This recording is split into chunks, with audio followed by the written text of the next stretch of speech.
نحمده ونصلي على رسوله الكريم اما بعد اعوذ بالله من الشيطان الرجيم بسم الله الرحمن الرحيم رب اشرح لي صدري ويسر لي امري واحلل عقدة من لساني يفقهوا قولي اللهم انفعنا بما علمتنا وعلمنا ما ينفعنا وزدنا علما. السلام علیکم ورحمۃ اللہ وبرکاتہ. وعلیکم السلام ورحمۃ اللہ وبرکاتہ. قل إن صلاتي ونسكي ومحياي ومماتي لله رب العالمين لا شريك له وبذلك أمرت وأنا أول المسلمين. زندگی، موت، معاملات سب کے درمیان انا اول المسلمین، میں فرما بردار، میں مسلم، میں اپنے رب کی تابع دار. اس سب کے لیے پھر سب سے زیادہ اہم کیا ہے کہ آپ زندگی میں کہیں پہ بھی ہوں، کچھ بھی کر رہے ہوں، کوئی بھی فیز ہو، کسی بھی سٹیج پر ہوں، کسی بھی کام میں ہوں، خود کو اللہ کے ساتھ جوڑے رکھنے کی کوشش اور قرآن و سنت کے ساتھ خود کو پابند رکھیں.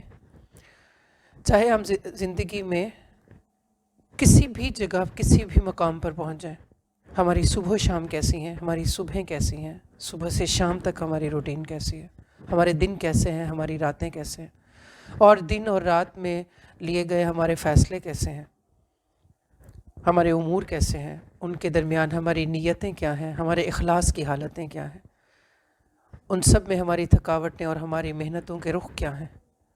انا اول المسلمین. بہت ضروری ہے کہ ہم زندگی میں جہاں بھی پہنچ جائیں، کچھ بھی کر رہے ہوں، کسی بھی حیثیت سے آپ رہ رہے ہوں، آپ طالب علم ہیں، آپ ماں ہیں، آپ بہن ہیں، آپ باپ ہیں، شوہر ہیں، ڈاکٹر ہیں، انجینئر ہیں، تاجر ہیں، واٹ ایور آپ کچھ بھی ہیں، آپ سب سے پہلے اچھے مسلم ہیں. انا اول المسلمین. کیونکہ ہمارے یہ سارے کام، ہماری زندگی کی یہ ساری کارکردگیاں، یہی مصروفیت ہیں، یہی ہمارے اعمال، یہی ہمارے افعال، یہی سب کچھ ہی ہماری زندگی ہے. اور یہی زندگی ہمارے اختتام کو، ہمارے انجام کو، ہماری روانگی کو، ہماری واپسی کو متعین کرنے والی ہے. کیونکہ جس طرح کی ہماری زندگی ہے، جس طرح کی صبح ہے ویسی شام ہے. کسی کی غفلت میں صبح ہے تو غفلت میں شام ہے. اور جس طرح سے ہماری زندگیوں کے یا امور کے، افعال کے آغاز ہیں تو ویسے ہی ہماری انتہائیں ہیں.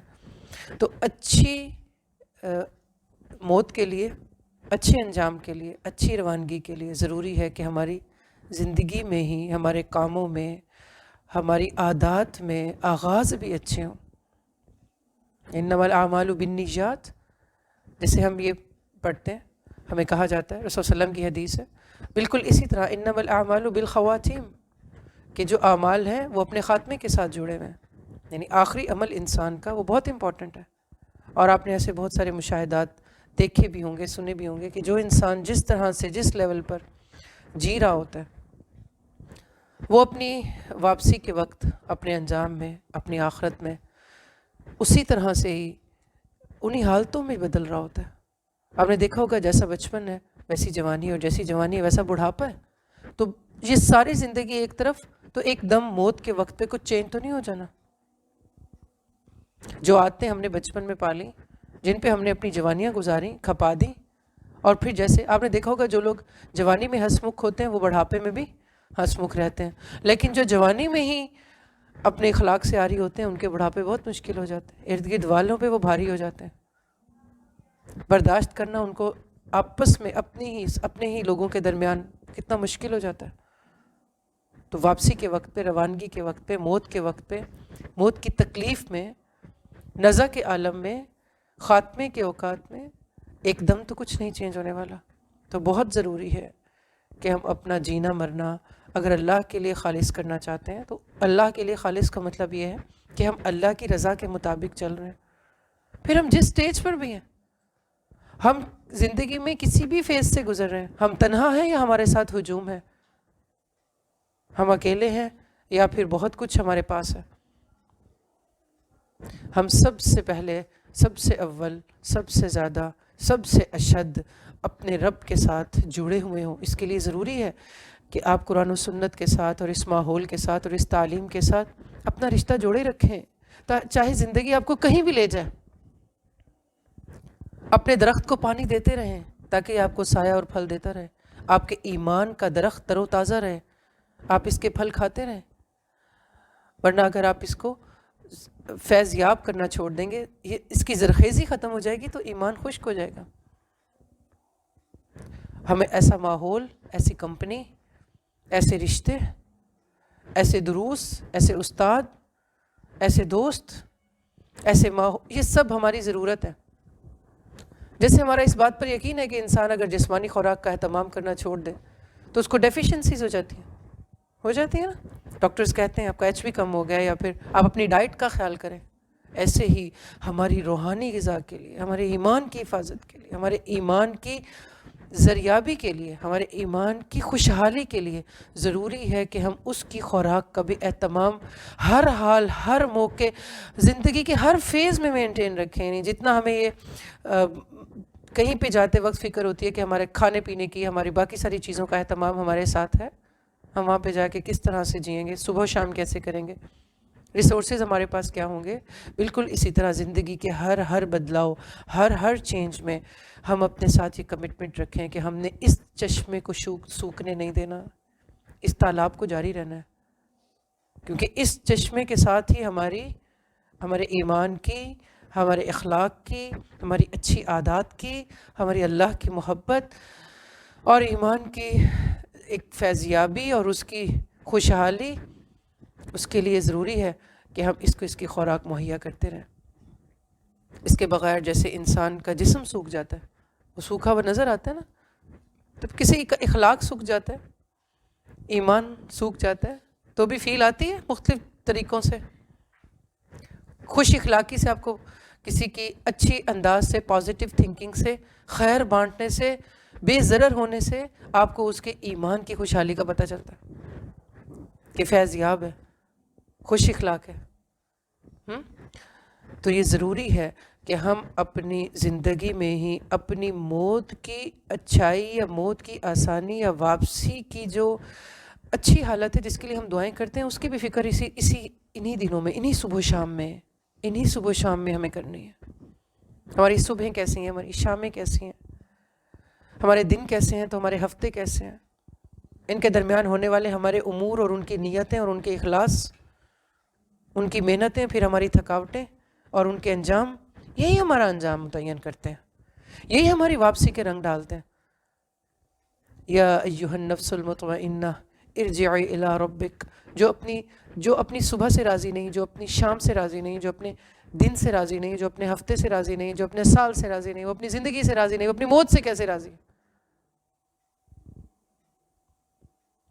وہ کیسے ایک مطمئن دل کے ساتھ اپنے رب کے ساتھ ملاقات کر سکتا ہے جس کے دن میں گلٹ ہے، جس کے رات میں گلٹ ہے، جس کی صبح و شام گلٹ کے بغیر نہیں ہے، اس کے 3 دن گلٹ کے بغیر نہیں ہے، پھر اس کے ہفتے گلٹ کے بغیر آزاد نہیں ہے، پھر اس کے مہینے خلوص کے ساتھ اور ایک سادہ اور صاف ستھرے دل کے ساتھ نہیں ہے. یہی ہماری زندگی ہے نا. ہم کہتے ہیں کیا کہتے ہیں ہم، میری زندگی میری موت. اور کیا ہے زندگی؟ اگر وہ دن، ہفتے، مہینے، سال نہیں ہے تو پھر زندگی اور کیا ہے؟ جیسے ہم نے پہلے بھی بات کی نا کہ زندگی اوقات کا نام ہے. ہمارے اوقات کیسے ہیں، ان اوقات میں ہمارے افعال کیسے ہیں، ان افعال کے پیچھے ہماری نیتیں کیسی ہیں، ان نیتوں کے پیچھے ہمارے اخلاص کیسے ہیں، ہمارے بیج کیسے ہیں، ہمارے پھل کیسے ہیں. قل ان صلاتی ونسکی ومحیای ومماتی للہ رب العالمین.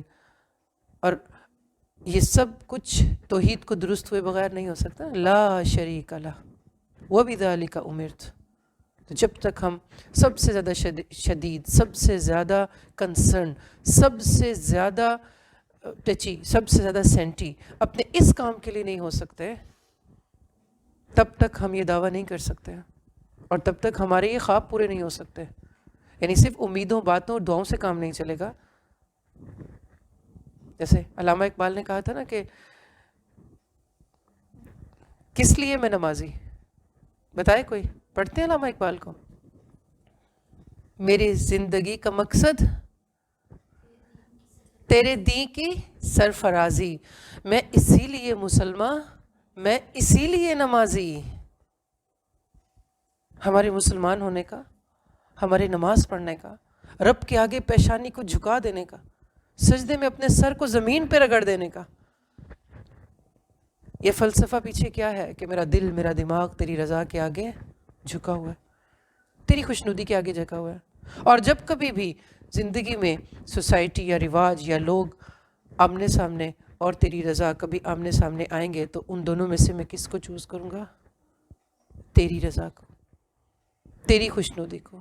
میں اسی لیے مسلمان، میں اسی لیے نمازی۔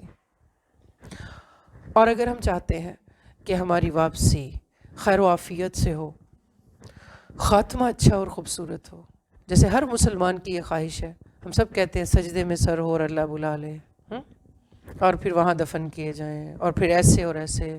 تو یہ سجدے جیسے میں سر بے شک ہو نہ ہو جاتے وقت، مگر سر کے اندر جو دماغ ہے نا وہ رب کے آگے جھکا ہوا ہو،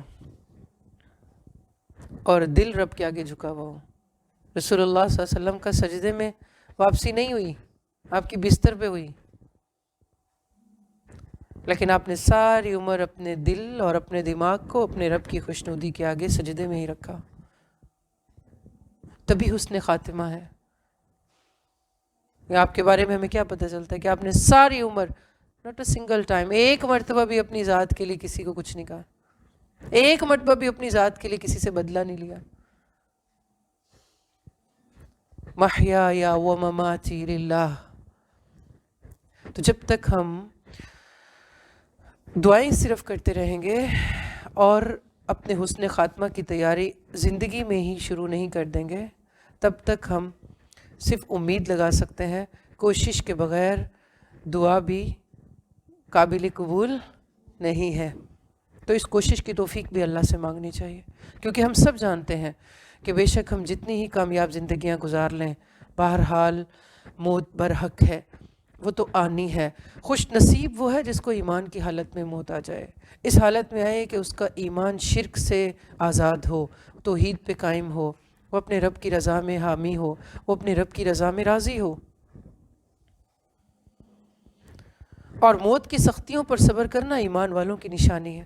اور موت کی سختی پہ صبر کون کر سکتا ہے؟ اتنی بڑی تکلیف پہ صبر کون کر سکتا ہے جو زندگی میں چھوٹی چھوٹی تکالیف پہ صبر کرتا آیا ہے؟ جیسے کوئی چھوٹے سٹیپ پہ پاؤں نہیں رکھ سکتا جب تک، تو وہ اوپر بڑے سٹیپ پہ کیسے جائے گا؟ جو سیڑھی پہ نہیں چڑھ سکتا وہ چھت پہ کیسے چڑھے گا؟ تو زندگی کے معاملات تو بہت چھوٹے ہیں۔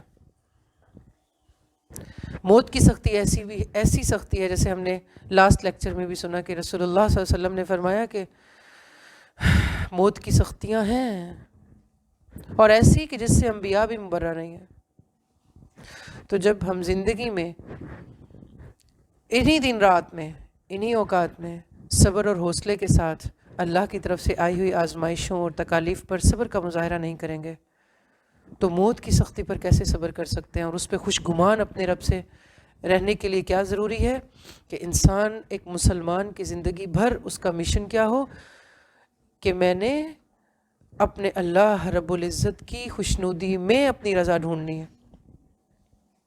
قرآن ہمیں بتاتا ہے کہ ساحران فرعون نے ایمان لانے کے بعد فرعون کی طرف سے ملنے والی اذیت ناک سزائے موت کی دھمکیوں کے موقع پر ایک دعا مانگی تھی، ربنا افرغ علینا صبرا وتوفنا مسلمین، اے ہمارے رب فیضان کیجئے ہم پر صبر کا اور اٹھائیے آپ ہمیں دنیا میں سے اس حال میں کہ ہم آپ کے فرما بردار ہوں، ہم آپ کے فرما بردار ہوں۔ تو ایک فرما بردار مسلمان کی اہم ترین تمناؤں میں سے ایک تمنا یہ بھی ہونی چاہیے کہ بالآخر اس کا خاتمہ ایمان پر ہو، یعنی سب کچھ چلا جائے مگر موت کے وقت ایمان ہاتھ میں ہو، باقی رہے، دل خلوص سے بھرا ہو، رب کی رضا پہ راضی ہو، اور وہ جب اس دنیا سے رخصت ہو تو اس کا رب اس سے راضی ہو۔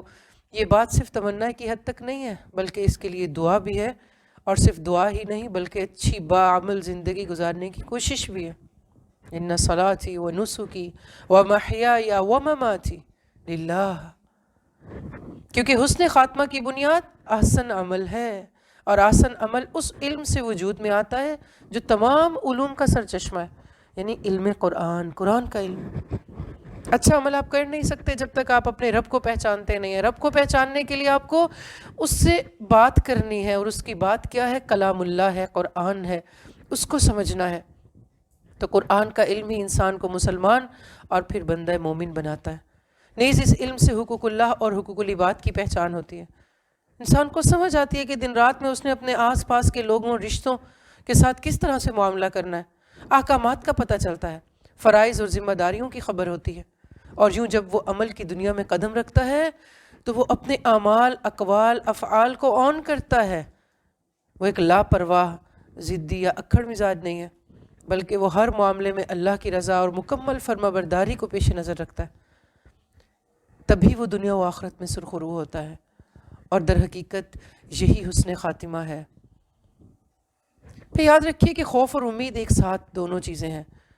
موت کی بے چینیوں میں بھی مومن کو خوف اور امید کی درمیانی کیفیت میں رہنا چاہیے، یعنی اپنے گناہوں پر اللہ تعالیٰ کی سزا کا ڈر بھی ہے تو اپنے رب سے رحمت کی امید بھی ہے۔ رسول اللہ صلی اللہ علیہ وسلم ایک نوجوان کے پاس تشریف لائے جبکہ وہ موت اور زندگی کی کشمکش میں تھا۔ آپ نے دریافت فرمایا، کیسے ہو؟ اس نے عرض کیا، اللہ کے رسول صلی اللہ علیہ وسلم، اللہ سے رحمت کی امید بھی رکھتا ہوں اور اپنے گناہوں سے بھی ڈرتا ہوں۔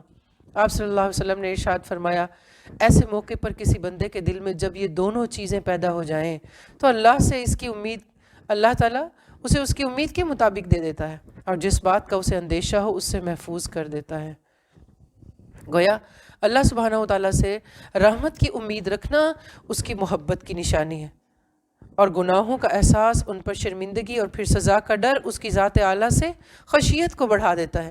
یہی دونوں کیفیات، یعنی اللہ سے محبت اور خوف، جس بندے کے دل میں تمام زندگی جمع رہیں، ہر صبح خوف بھی ہے، امید بھی ہے، ہر شام خوف بھی ہے، امید بھی ہے، ہر دن خوف بھی ہے، امید بھی ہے، اور ہر رات خوف بھی ہے، امید بھی ہے، وہ ان دونوں سے بالاتر ہو کے نہیں جی رہا، پھر وہ دنیا چھوڑتے وقت کامیابی سے ہنکمار ہوگا اور فطرت اسلام پر اس کی جان جائے گی۔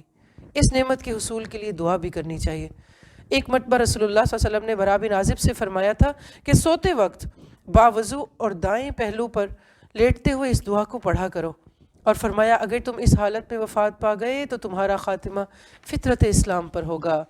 اللہم اسلمت نفسی الیک ووجہت وجہی الیک وفوضت امری الیک والجأت ظہری الیک رغبتا ورہبتا الیک لا ملجأ ولا منجأ منک الا الیک آمنت بکتابک الذی انزلت بنبیک الذی ارسلت۔ اے اللہ، میں اپنے نفس کو آپ کی سپردگی میں دیتا ہوں، اپنے چہرے کو آپ کی طرف میں نے کر لیا، اپنے کام کو میں نے آپ کے سپرد کر دیا، آپ کو ہی اپنا سہارا مان لیا، اس حالت میں کہ امید اور خوف دونوں آپ ہی سے ہیں، سوائے آپ کے نہ کوئی جائے پناہ، نہ کوئی جائے نجات۔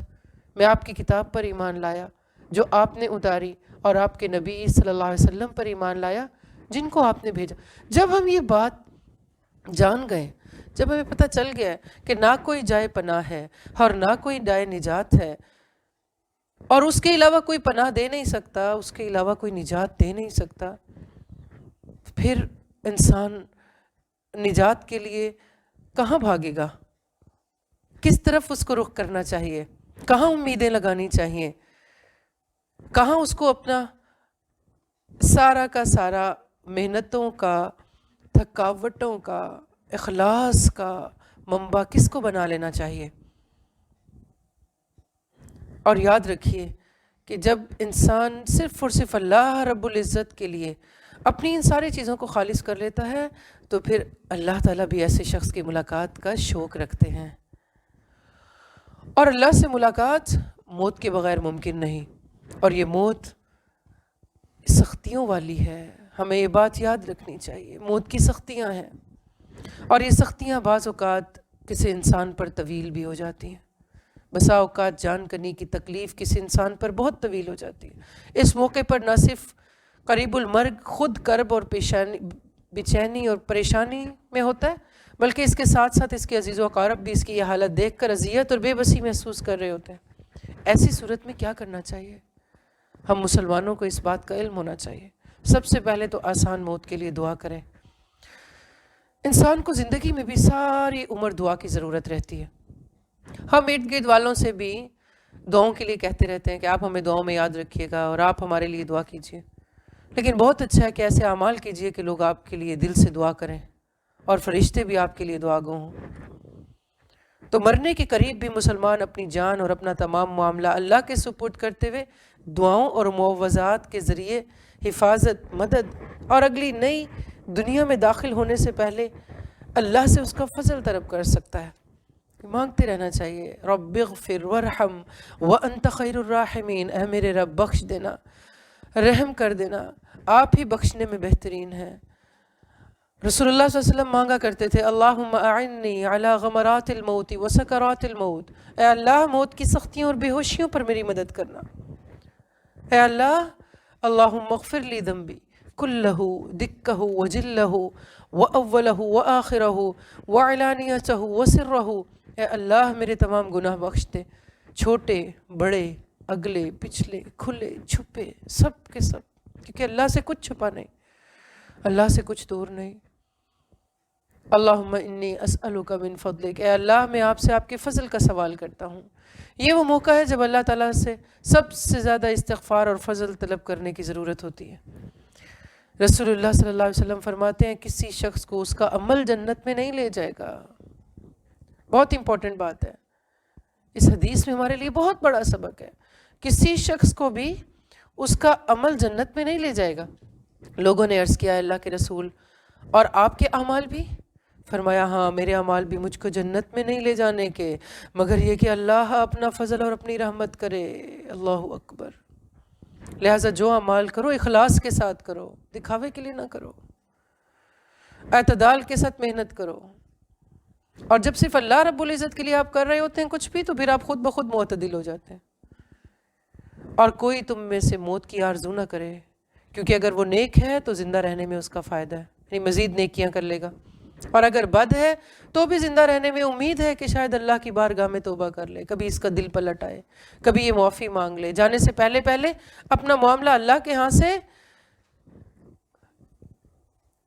یعنی اللہ تعالیٰ اس کو بخش دے، اس کا دل پلٹا دے، اپنا معاملہ اللہ کے ہاں سے صاف کرا لے۔ ان مسنون دعاؤں کو روزمرہ کے اذکار کا حصہ بنا لینا چاہیے، تو زندگی کے آخری لمحات بھی زبان پر انشاءاللہ اللہ تعالیٰ جاری کروا دیں گے آخری لمحات میں۔ اور اگر مریض سکرات میں ہے تو پھر یہ ضروری ہے کہ دوسرے موجودہ لوگ اس کے لیے کثرت سے خلوص دل سے دعا کریں کہ اس کی یہ تکلیف اس کے لیے دنیا اور آخرت کی آزمائش میں کمی اور آسانی کا سبب بن جائے، کیونکہ یہ تو اللہ ہی بہتر جانتا ہے کہ اس کے لیے آسانی کی اس وقت ضرورت ہے یا پھر بعد میں۔ اللہ بہتر جانتا ہے اپنے بندے کے حالات کو۔ بہرحال اللہ سبحانہ وتعالیٰ کی رحمت اور مغفرت بہت وسیع ہے، اس سے دونوں عالمین کے لیے رحم اور آسانی طلب کی جائے۔ اللہم اغفر لہ ورحمہ، مرد کے لیے جو الفاظ ہیں اللہم اغفر لہ ورحمہ، اور عورت کے لیے کیا ہیں اللہم اغفر لہا ورحمہا۔ ان سب دعاؤں کو اونچی آواز سے مل کے پڑھیے۔ اللہم اغفر لہ ورحمہ،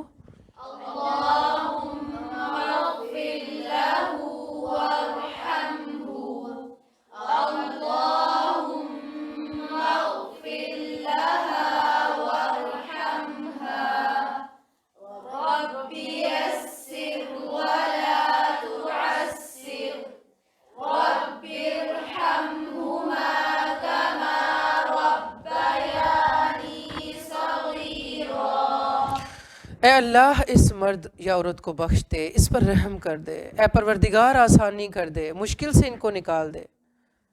پھر والدین کے لیے دعاؤں میں جو رسول اللہ صلی اللہ علیہ وسلم بھی پڑھا کرتے تھے، اور ہمیں قرآن پاک سورہ بنی اسرائیل آیت نمبر 24 میں دعا ملتی ہے، رب ارحمہما کما ربیانی صغیرا، اے پروردگار ان پر ایسے ہی رحم اور شفقت فرما جیسا کہ انہوں نے رحم و شفقت سے مجھ کو بچپن میں پالا۔ بری موت سے پناہ اور خاتمہ بالخیر کے لیے مزید دعائیں، یہ بھی ہمیں یاد کرنی چاہیے اور پڑھتے رہنی چاہیے۔ پھر دعاؤں کے ساتھ ساتھ اپنے رب سے اچھا گمان، اللہ کے بارے میں اچھا سوچنا، قریب الموت کا شدت کی تکلیف میں بھی بحیثیت مسلمان اپنے رب کے بارے میں اچھا گمان ہونا چاہیے۔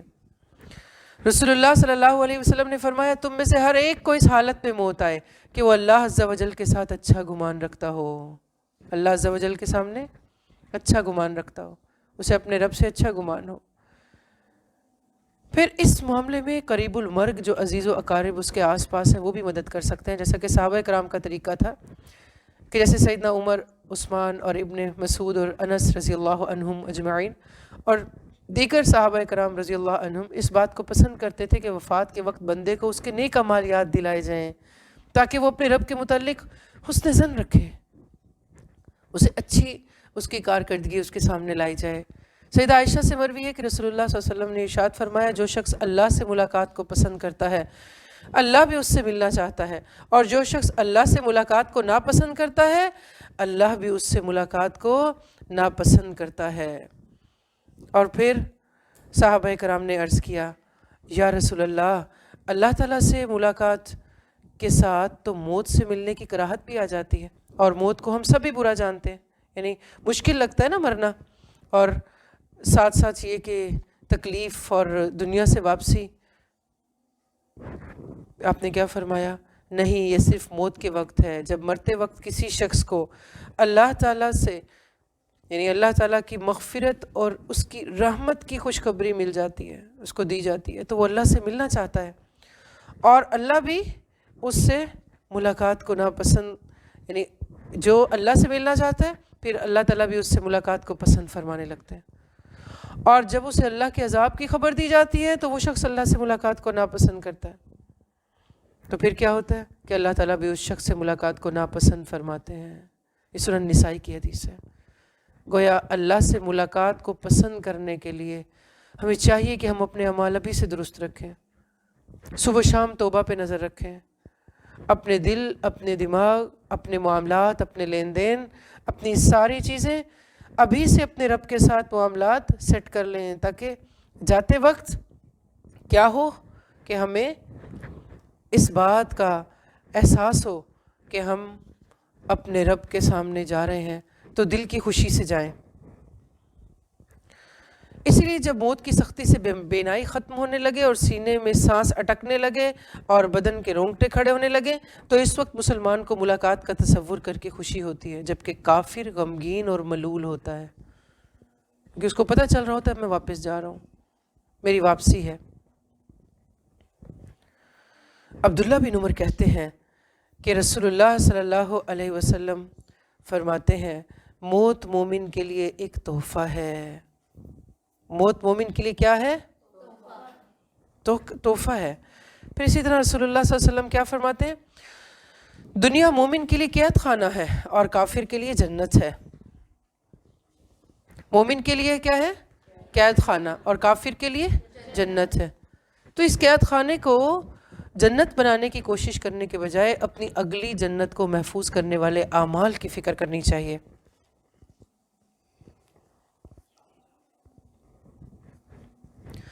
کلمہ طیبہ کی تلقین کرنا بھی اپنے ارد گرد کھڑے لوگوں کا فرض ہے کہ جو قریب المرگ انسان ہے وہ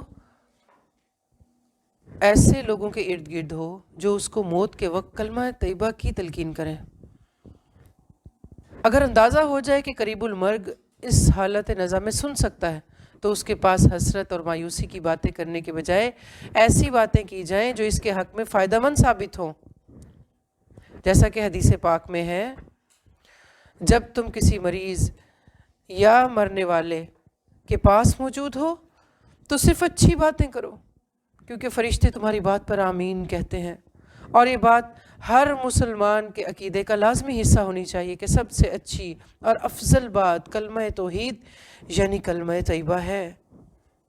رسول اللہ صلی اللہ علیہ وسلم نے فرمایا جس نے بھی کہا لا الہ الا اللہ واللہ اکبر تو اللہ تعالیٰ اس کی تصدیق کرتے ہوئے فرماتے ہیں میرے سوا کوئی معبود نہیں، میں سب سے بڑا ہوں۔ اور جب وہ بندہ یہ کہتا ہے کہ لا الہ الا اللہ وحدہ لا شریک لہ تو آپ صلی اللہ علیہ وسلم نے فرمایا اللہ سبحانہ وتعالیٰ پھر یہ فرماتے ہیں میرے سوا کوئی معبود نہیں، میں اکیلا ہوں، میرا کوئی شریک نہیں۔ اور جب بندہ یہ بھی کہہ دے لا الہ الا اللہ وحدہ لا شریک لہ لہ الملک ولہ الحمد تو اللہ تعالیٰ فرماتے ہیں میرے سوا کوئی معبود نہیں، میرے ہی لیے تعریف ہے، میری ہی بادشاہی ہے۔ اور جب وہ بندہ پھر کہتا ہے لا الہ الا اللہ ولا حول ولا قوت الا باللہ، تو اللہ تعالیٰ فرماتے ہیں میرے سوا کوئی معبود نہیں، گناہ سے پھیرنا، نیکی کی ہمت دینا بھی صرف میرا کام ہے۔ تو رسول اللہ صلی اللہ علیہ وسلم فرمایا کرتے تھے جو شخص مذکورہ کلمات اپنی بیماری میں پڑھے پھر وہ اسی میں مر جائے تو اسے جہنم کی آگ نہیں کھائے گی۔ اس کلمہ پاکیزہ کی نزع کے عالم میں بھی بے حد ضرورت ہے۔ اور یاد رکھیے کہ جو چیزیں ہمیں خوشی کے وقت یاد رہتی ہیں تکلیفوں میں وہی یاد رہتی ہیں۔ جیسے اللہ تعالیٰ بھی فرماتے ہیں تم مجھے خوشی کے وقت یاد رکھو، میں تمہیں تمہاری تکلیف میں یاد رکھوں گا۔ تو زندگی بھر صبح و شام کرتے، اوقات گزارتے، دن رات کرتے، اگر ہم ان کلمات کو دہراتے رہیں گے تو واپسی کے وقت پہ اور اختتام پہ اللہ تعالیٰ ہمیں یاد دلائیں گے۔ لہٰذا قریب المرگ کے پاس دوسرا مسلمان اسے کلمہ طیبہ کی تلقین اس طریقے سے کرے کہ یہ کہنے کے بجائے کہ کلمہ پڑھو، خود لا الہ الا اللہ کا ورد اس کے سامنے شروع کر دے۔ اس انداز سے نہ کہے کہ کہیں وہ نہ بول دے، اس انداز سے اس کو یاد دہانی کرانی چاہیے کہ اس کے لیے وہ بھاری نہ ہو۔ جب وہ خود اپنی زبان سے ادا کر دے تو پھر مزید تلقین سے رک جائے، اور اگر اس کے بعد اس نے کوئی اور بات کہہ دی تو پھر سے کلمہ اس کے سامنے پڑھنا شروع کر دے۔ یعنی حرص کیا ہونی چاہیے کہ آخری کلام، آخری کلمہ یہ لا الہ الا اللہ ہو، تاکہ اس کی زبان پر آخری بات اللہ ہی کی توحید کا اقرار ہو اور وہ انشاءاللہ جنت کا حقدار بن جائے۔ حدیث مبارک ہے اپنے مرنے والوں کو لا الہ الا اللہ کی تلقین کرو، لکنوا علی موتاکم لا الہ الا اللہ۔ تو ابو داؤد کی روایت کے مطابق اگر اس نے یہ کہہ دیا تو بالآخر جنت میں چلا جائے گا۔ ایک اور حدیث رسول ہے، فرمایا اپنے جو مرنے والے ہیں واپس روانہ ہو رہے ہیں ان کے سامنے یہ کلمہ پڑھو، مرنے والوں کو یہ سکھلاؤ، لا الہ الا اللہ الحلیم الکریم، سبحان اللہ رب العرش العظیم، الحمد للہ رب العالمین۔ اللہ کے سوا کوئی لائق عبادت نہیں، جو حوصلے والا ہے، سخی ہے، اللہ پاک بڑے عرش کا رب، سب تعریفیں اللہ رب العالمین ہی کے لیے ہیں۔ لوگوں نے پوچھا اے اللہ کے رسول یہ کلمہ زندوں کے لیے کیسا ہے؟ آپ نے فرمایا بہت اچھا، بہت اچھا۔ تو انسان زندگی میں بعض اوقات ان چیزوں کو اپنے لیے ناپسند کرتا ہے جو اس کے لیے فائدہ مند ہوتی ہیں۔ بالکل اسی طرح موت بھی ایک مومن کے لیے فائدہ مند ہے۔ نبی کریم صلی اللہ علیہ وسلم نے فرمایا دو چیزوں کو آدمی ناپسند کرتا ہے، پہلی چیز موت ہے، حالانکہ موت مومن کے لیے فتنوں کے مقابلے میں بہتر ہے۔ دوسری چیز مال کی کمی ہے، حالانکہ مال کی کمی روز محشر آسان حساب کا سبب بنے گی۔ پھر جیسے سعادت مند زندگی کی کچھ علامات ہیں، اسی طرح حسن خاتمہ کی بھی کچھ علامات ہیں کہ اللہ تعالیٰ اپنے فرما بردار اور اطاعت گزار مومن بندوں پر موت کے وقت بھی کچھ ایسی علامات ظاہر فرما دیتے ہیں جنہیں دیکھ کر ان کا خاتمہ خیر پر ہونے کا اندازہ کیا جا سکتا ہے۔ اللہ کے رسول صلی اللہ علیہ وسلم کی طرف سے بتائی گئی ان نشانیوں یا علامات کے علاوہ کسی قسم کی نشانی سے کوئی اندازہ لگانا یا کوئی حتمی رائے قائم کر لینا ہمارے لیے جائز نہیں۔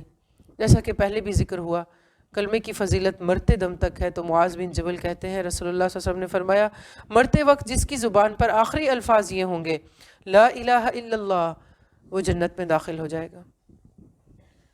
پھر اسی طرح پیشانی پر پسینہ آ جانا یہ بھی حسن خاتمہ کی ایک علامت ہے۔ بریدہ بن الخصیب بیان کرتے ہیں کہ وہ خراسان سے اپنے بیمار بھائی کی عیادت کو گئے، دیکھا تو موت و حیات کی کشمکش میں بھائی کی پیشانی پسینے سے شرابور تھی۔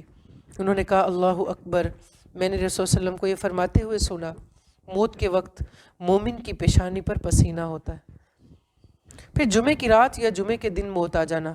عبداللہ بن عمر کہتے ہیں رسول اللہ صلی اللہ علیہ وسلم نے فرمایا جو مسلمان جمعے کے دن یا جمعے کی رات فوت ہوا اللہ اسے قبر کے فتنے سے بچا لے گا۔ اس مسلمان کو جو زندگی میں با عمل تھا، یہ اس مسلمان کے بارے میں بات ہے، صرف نام کا مسلمان نہیں۔ پھر قیاس کرنا جو ہے وہ کیسا ہے؟ علامات سے ہٹ کر بظاہر اچھے اعمال کرنے والے مسلمان کے لیے بھی یہ قیاس کرنے کی اجازت نہیں کہ اللہ نے اس کے ساتھ اچھا ہی معاملہ کیا ہوگا۔ اسی طرح بعض اوقات مرتے ہوئے شخص کو حالت نزع میں دیکھ کر اس کے جنتی یا جہنمی ہونے پر قیاس کر لیا جاتا ہے۔ یہ سراسر لغو طرز عمل ہے، جان کنی برحق ہے، اور یہ سختی کسی نہ کسی حد تک ہر ایک پر طاری ہوتی ہے۔ پھر گواہی دینا کیسا ہے؟ ایک حدیث قدسی ہے، جو مسلمان بھی فوت ہو جائے اور 4 قریبی پڑوسی اس کے حق میں بھلائی کی گواہی دیں تو اللہ تعالیٰ فرماتے ہیں میں نے تمہاری بات مان لی اور جو تم نہیں جانتے اسے بھی معاف کر دیا۔ ان سب احادیث کی روشنی میں ہمیں یہ پتہ چلتا ہے کہ اچھے عمل کی گواہی دینا بجا ہے، لیکن بظاہر اچھے اعمال پر اللہ تعالیٰ نے کس کے ساتھ کیا معاملہ کرنا ہے یہ کوئی نہیں جان سکتا۔ اس پر انسانوں کی طرف سے قیاس آرائی کرنا منع ہے۔ بسا اوقات بظاہر تمام زندگی اچھے اعمال کرنے والے انسان کا آخری عمل اس کے لیے بدبختی کا سبب بن سکتا ہے، یا اچھے اعمال کے ساتھ نیت میں اخلاص کی غیر موجودگی سے تمام کیا کرایا ضائع ہو سکتا ہے۔ تو ہمیں اپنے اور اوروں کے بارے میں بہت زیادہ محتاط انداز اختیار کرنے کی ضرورت ہے۔ رائے زنی کرنے سے بچنا چاہیے، مبالغہ آرائی کرنے سے بچنا چاہیے، اور یاد رکھنا چاہیے کہ ہم سب نے اپنے رب کے ساتھ ایک وقت میں اس طرح سے ہم کلام ہونا ہے کہ جس میں درمیان میں کوئی تیسرا نہ ہوگا۔ عدی بن حاتم رضی اللہ بیان کرتے ہیں کہ رسول اللہ صلی اللہ علیہ وسلم نے فرمایا تم میں سے کوئی شخص ایسا نہیں جس سے اس کا رب بات نہ کرے گا، اور وہ بھی یوں کہ ان کے درمیان کوئی ترجمان نہ ہوگا، نہ کوئی حجاب۔ ابو موسیٰ اشعری کی روایت کے مطابق رسول اللہ صلی اللہ علیہ وسلم کا ارشاد ہے جنت العدن میں میری قوم اور اس کے رب کے درمیان سوائے کبریائی کے چادر کے اور کچھ حائل نہ ہوگا۔ کبھی بچوں سے اگر پی ٹی ایم میں اسٹوڈنٹس کو کہا جائے کہ آپ کو آفس جانا ہے اور پرنسپل صاحبہ سے یا کسی سے ملنا ہے، تو بچے کیا کہہ رہے ہوتے ہیں کہ والدہ کو یا اپنی ماں کو کہ آپ ہمارے ساتھ چلیں، اکیلے جاتے ہوئے گھبراتے ہیں۔ اور کائنات کا خالق رب العالمین وہ ہر اپنی مخلوق میں سے ہر انسان سے اس حال میں کلام کرنے والے ہیں کہ درمیان میں کوئی اور حائل نہ ہوگا۔ سچا ایمان، غیب پر ایمان، جو باتیں ہمیں رسول اللہ صلی اللہ علیہ وسلم کی احادیث سے ملیں ان پر یقین کے ساتھ ایمان لانا، یہی ایک چیز، واحد ایک چیز ہے جو ہمیں احساس ذمہ داری دے سکتی ہے اور جواب دہی کے احساس کے لیے تیار کر سکتی ہے۔ اور بہت ضروری ہے کہ ہم اپنے آپ کو اس کے ساتھ جوڑے رکھیں۔ آج کے لیے اتنا کافی۔ سبحانک اللہم ربنا وبحمدک نشہد ان لا الہ الا انت نستغفرک ونتوب الیک۔ السلام علیکم ورحمۃ اللہ وبرکاتہ۔